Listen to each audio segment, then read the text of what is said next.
Screw my normal 1 minute intro of talking nonsense. We've all waited long enough. You've waited long enough. It's here, the NASCAR 2024 schedule. Starting off at the Clash at the Coliseum, though we already knew that. And then we go to Daytona. We also already knew that. But then it's to the stuff we didn't know. All right, let's get to it, baby. Atlanta, Vegas, Phoenix, Bristol, COTA, Richmond, Martinsville, Texas, Talladega, Dover, Kansas, Darlington 1, All-Star Race at North Wilkesboro, Coca-Cola 600, St. Louis / Worldwide Technology / Gateway, Sonoma, Iowa, New Hampshire, Nashville, Chicago, Pocono, Indianapolis, and then we have a 2-week break for the Olympics. Richmond, Michigan, Daytona, and the regular season finale is at Darlington. Then we go to the round of 16, Atlanta, Watkins Glen, Bristol, Kansas, Talladega, Roval, Vegas, Homestead, Martinsville, Phoenix. There it is. There is your 2024 NASCAR schedule. I'm going to give you my opinions on this whole thing, all 38 races of it. I'm going to break down the schedule basically race by race in terms of the changes that we have seen in this schedule. But yes, after a long time of waiting, we have finally got it. It was supposed to come out in August, I think. Then just discussions with certain tracks just kept on getting pushed. And so therefore the schedule kept on getting pushed back. But finally today, Wednesday, October 4th, the schedule is here. Better late than never. Can I get an amen?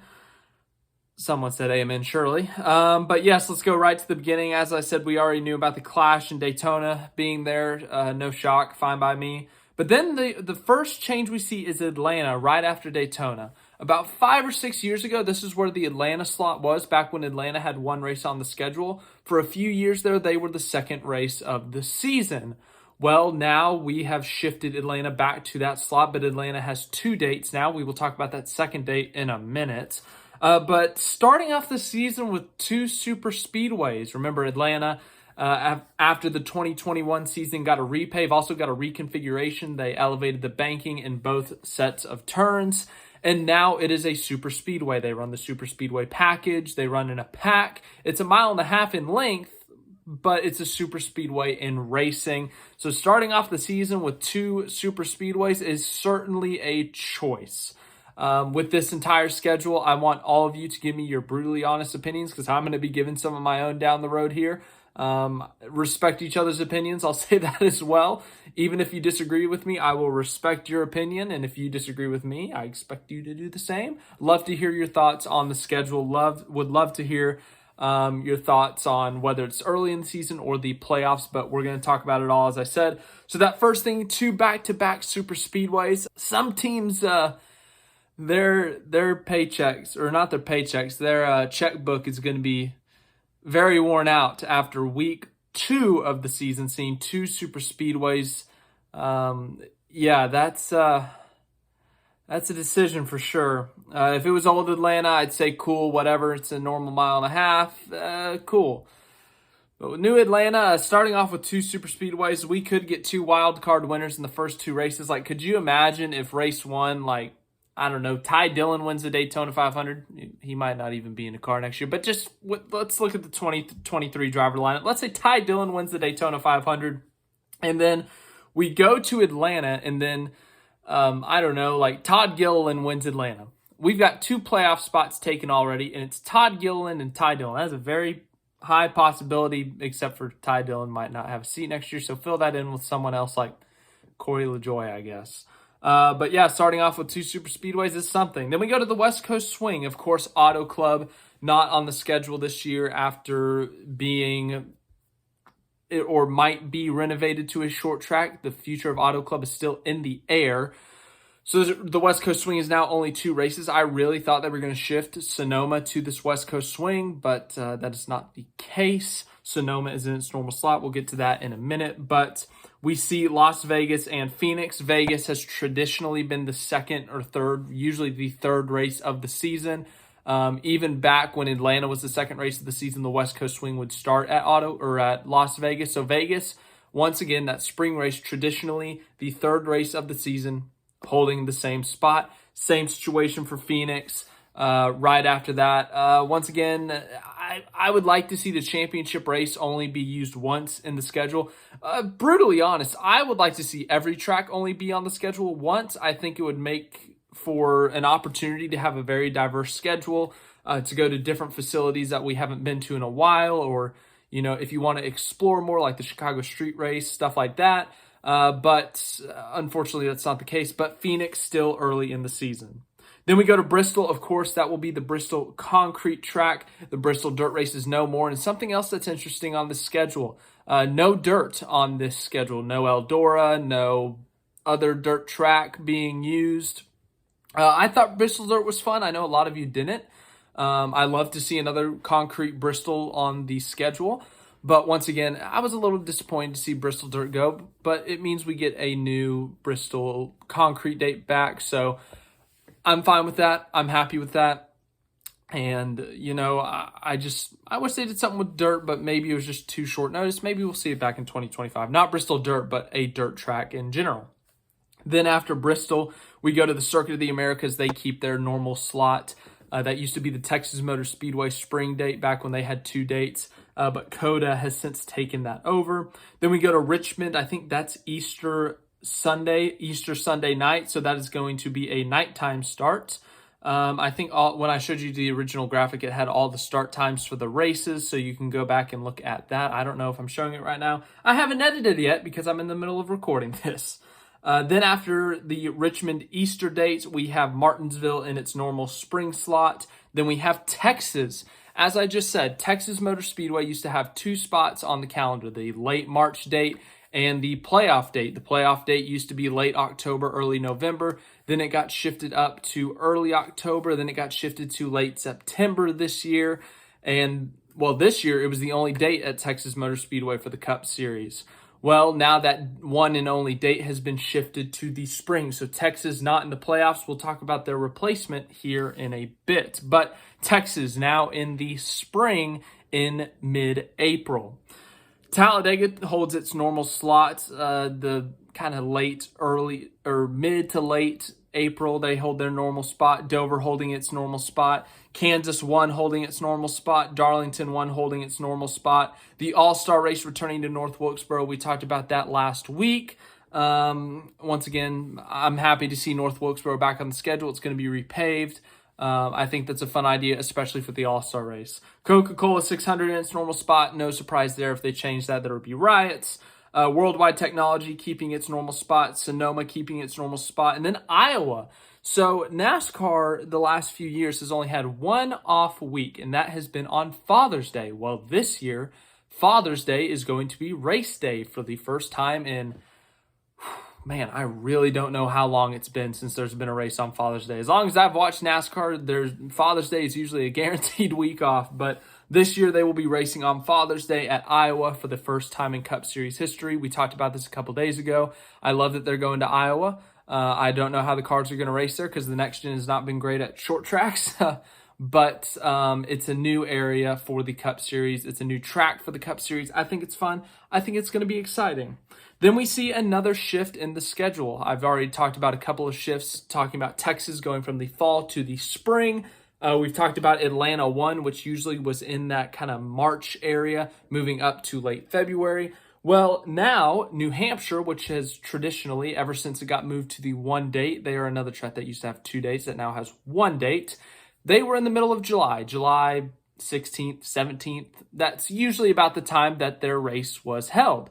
Well, now they have been shifted up almost an entire month. They're going to take the June 23rd date, which used to be Nashville's date. And speaking of Nashville, Nashville has been put from that date. They have been shifted back a week to June 30th. And that will be an afternoon start, which I find very interesting. This past year, it was a night start because it's summer, it's Nashville, it's hot. And I was at that race. I thought starting it at night was a great idea because it was hot right before the race. Going through the fan zone an hour or 2 before the race, it was hot. It was toasty. So once the race started, though, the sun was mostly down. It was, I don't want to say chilly, but, compared to the 90, 95 degrees, it felt much better. So a little bit surprised that that's not a night race again, but Nashville, just a small shift in the schedule. Then we see Chicago Street Race returning to its July 4th weekend. Of course, July 4th, it seems like, is going to be midweek. So the July 4th weekend would technically be that weekend after. So July 7th will be the Chicago Street Race. I'm so excited to see that race come back. This past year's edition was a very fun race, very unique race, and we saw a very unique winner.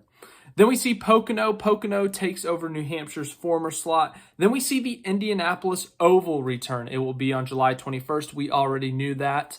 It was announced about a week ago that the Oval would return, and they gave us the date as well. But the reason for some of these shifts, like New Hampshire, why is New Hampshire not in its normal mid-July area? Why did Pocono move up? Why is Indianapolis now there? That's because of this next thing. 2 weeks of break for the Olympics. The Olympics, if you don't know what the Olympics are, why don't you know what the Olympics are? It's kind of like the biggest athletic thing in the world. So if you don't know, I'm very curious to hear why you don't know what the Olympics are. I've got to hear that reasoning. Anyways, there will be a 2-week break. I have been one of the people, I don't even work NASCAR like every week, traveling and all that stuff. And I am one of the people who's like, these people need more breaks. They're traveling 38 weekends out of the year. It's a brutal schedule. They need more breaks, but it seems like they're going to get themselves a good break this year, a 2-week break. So we're going to go from July 21st. That will be the last race for a while. And then Sunday, August 11th, we will return for Richmond, the second Richmond date that is. And I think the 2-week break is great. Give the Olympics all the attention. And of course, this is the NBC portion of the schedule. And the Olympics will be on NBC here in the U.S. at least. I don't know how they're broadcasted internationally. So that makes sense to not even try at all to compete or work around the Olympic events. So it makes sense. Paris 2024 Olympics. Don't even try to mess with it. Just give the teams 2 weeks off. Shift everything around. And even we see the season ending a week later than usual, which we'll get to in a minute once again. But then after that, as I said, from July 21st to August 11th, no races. But Richmond will be the first race back. It'll be a night race. And then we go to Michigan. Michigan usually in that mid-August slot ever since they've been reduced to a race. And then Daytona is in its normal place on Saturday, August 24th, or the normal place that it has been for the past 3 or 4 years. But as I just said, the championship got shifted back a week. So that means Daytona is no longer the regular season finale. Daytona held as the regular season finale for about 3 years, I want to say. And it was fun. It was chaotic with this whack format, which I will rant about here in about 5 minutes. It's made for chaos. It's made for entertainment. It's made for wacky winners. We saw Austin Dillon, who had to win at Daytona in 2022 after 3/4 of the field wrecked because of rain. So we see chaotic, crazy things happen at Daytona. And as a result, we get wacky winners sometimes. We get guys who haven't won yet making it into the playoffs. And so, it's not the regular season finale anymore. It's probably going to be the last opportunity still for some of these guys to make the playoffs. So it's still going to be like a cutoff race where we're going to see over-aggressive moves. We're going to see big crashes and, some dumb things happen because guys who have to win know that this is their last opportunity because they're not going to be able to do it at the next track, which is Darlington. Darlington will once again hold its normal Labor Day start for the Southern 500, one of the crown jewels of NASCAR, a nighttime race, a Sunday night race, and once again Labor Day weekend. And so it's going to hold its traditional slots, but because of the schedule shifting due to the Olympics, that means that the Southern 500 is the regular season finale. And honestly, I like it. It tames things down a bit. From the entertainment aspect, yes, I love Daytona as the cutoff because it made things extra dramatic. It made it extra fun versus normal super speedway races are chaotic enough as is, but this added another element of chaos and destruction. But having Darlington as the finale, that kind of, really just sets the tone maybe, I guess, for the playoffs. It's your last chance to get a statement win, to add some playoff points. And for some guys, yeah, you may see some aggressive strategies trying to get something done to win the race, but for the most part, I doubt we see a wacky winner unless there's a caution with 3 to go and 5 or 6 guys stay out. But yeah, once again, it's the Southern 500 iconic race. Good for them. Now we get to the playoffs. Oh boy. I've got some ranting to do. If you've been watching this channel for a while, you know I do not like this system. This whole elimination system and then it coming down to one race and, you can win 35 straight races and then if you blow a tire on lap 311 at Phoenix, you finish 4th in the points. You know that I think that's quite stupid and that I really don't like this format. But I have also said, half ironically, half seriously, you know what? This format is stupid enough. Let's make Daytona the championship race. Let's see how many road courses and super speedways we can fit into the playoffs and just have ultimate destruction, ultimate chaos, and just blow everything up. And let's have all the championship favorites go out early. I think NASCAR listened to me. Because in the round of 16 and the round of 12, we have a road course and a super speedway.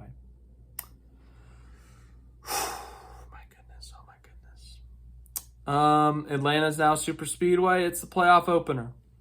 The biggest benefit, I will say, the biggest benefit of Atlanta being in this time slot is that it is not in the summer anymore. I went to that race in the summer. The race started at, I think, 7 p.m. local time, and it was still hot in July. So getting this race out of the summer, good decision. Moving it to the playoffs when it is now a super speedway, bad decision. If Atlanta was old Atlanta, if this was a decade ago, if this was back when the chase era, the elimination style started, as Atlanta, the mile and a half, when Atlanta was great, 2014, 2015, 2016, this would have been a great decision. I would have loved this decision. I would be applauding, standing ovation, crying, because Atlanta about 8 to 10 years ago was fantastic. We saw that race with Jeff Gordon and Jimmy Johnson in 2011, that iconic finish. We saw the great battle between Casey Kane and Matt Kenseth for the win in 2014. We saw some great racing there in the early to mid 2010s when it was a normal mile and a half. Then they repaved it. They reconfigured it. It's a super speedway now. Once again, from a climate standpoint, in terms of the summer in Atlanta is really hot. Cool. Good. From a championship impacting format or championship impacting race, in this particular format, I'm not a fan. Watkins Glen's in the playoffs. Honestly, that's been a dream of mine, if I'm being completely honest. I have always thought that if the Charlotte Roval were to go, or before the Charlotte Roval existed, I always thought Watkins Glen should be in the playoffs as a road course race. Watkins Glen is arguably the most liked road course in NASCAR, and it's been on the NASCAR schedule forever. It's a historic track. I think Watkins Glen, yes, you could argue that it has a spot in the playoffs.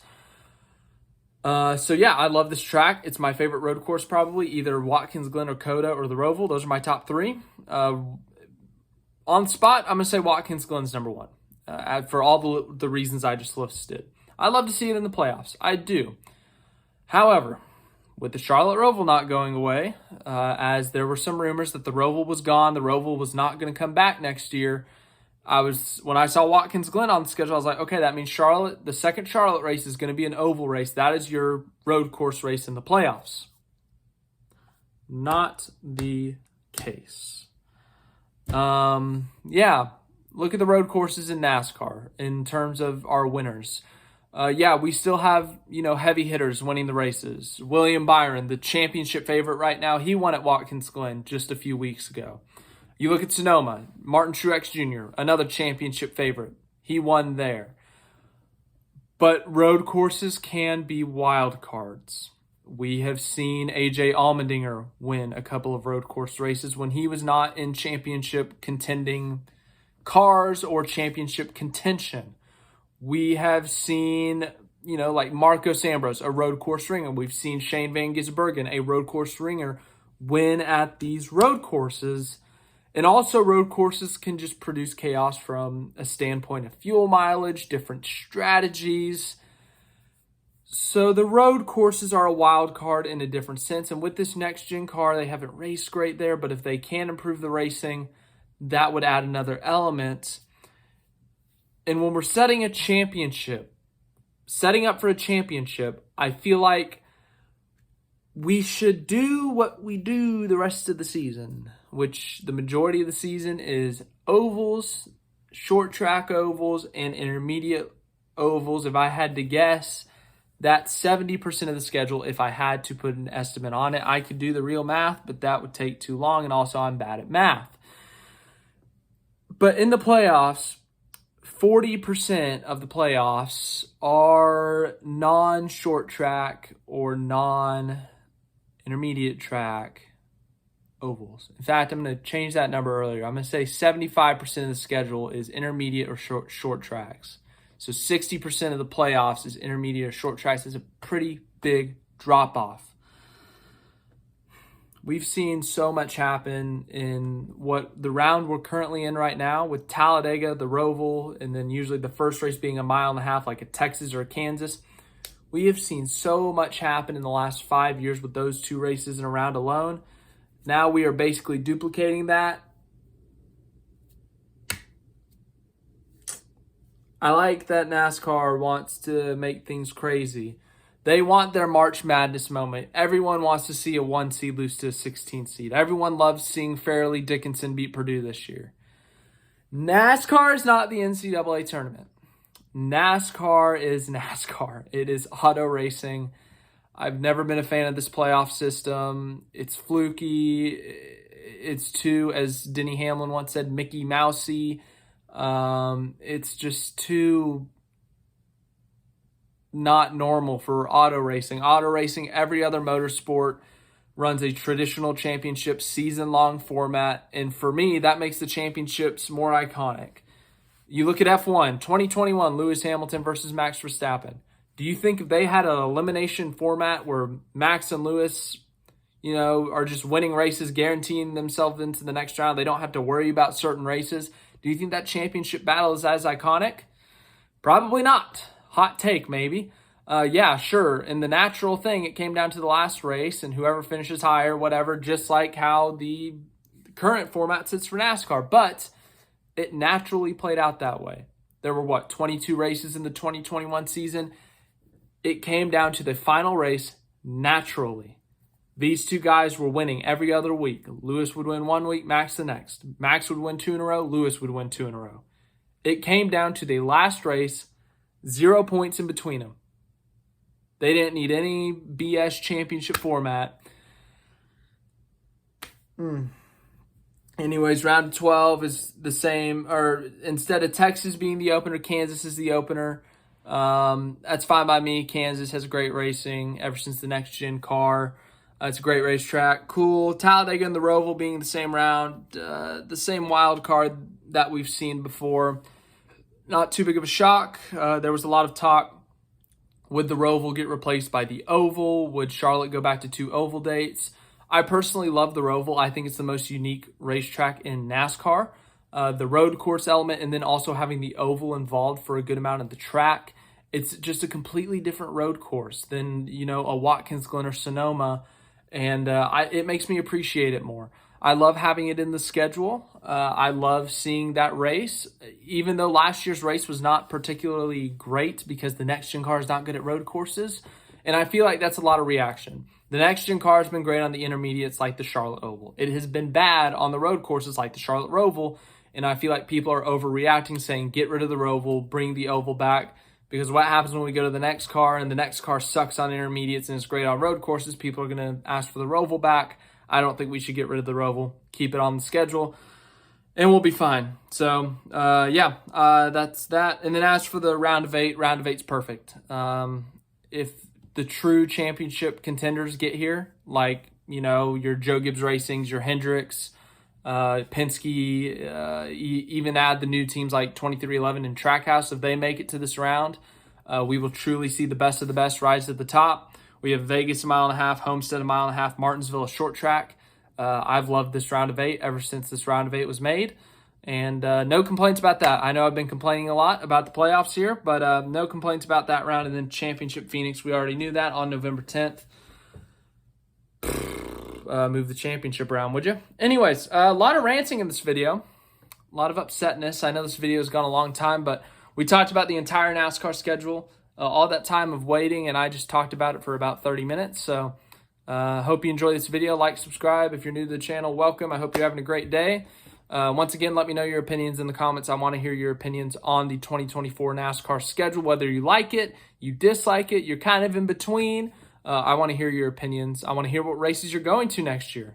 If you're already, you live near a racetrack, you're like, oh, that weekend works for me. Let me know what races you're going to next year. So once again, thanks for watching. Hope you have a great rest of your day, and see you in the next video, whatever it may be about.